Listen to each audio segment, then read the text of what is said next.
បងប្អូនទាំងអស់គ្នាចេះលេងហ្គីតាមែនអត់ប៉ុន្តែបងប្អូនដឹងពីរបៀបដាក់ខ្សែហ្គីតាដែលត្រឹមត្រូវងាយស្រួលហើយស្រស់ស្អាតហ្នឹងបងប្អូនទាំងអស់គ្នាចេះហើយនៅបើអត់ទាន់ចេះទេមកដាក់ជាមួយខ្ញុំទាំងអស់គ្នា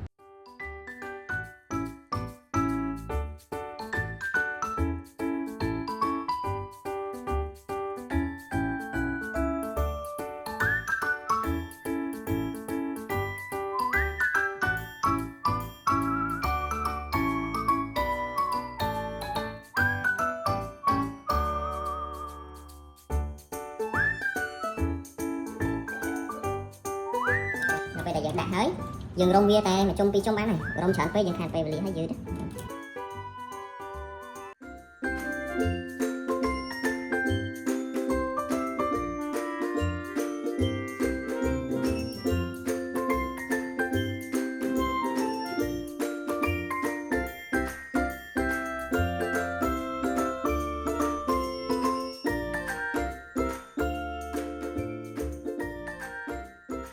គ្នាដែររបៀបដាក់ខ្សែហ្គីតាគឺយើងមូតែពីរជុំទេតែអ្វីដែលសំខាន់នៅខាងលើទី6ទី5ទី4នេះគឺយើងមូ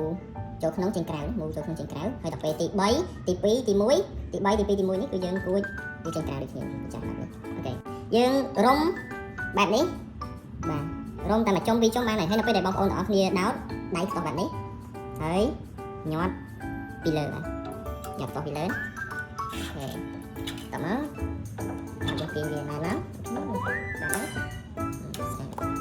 ចឹងគ្រប់ខ្សែទាំងអស់បងប្អូនត្រូវធ្វើបែបហ្នឹង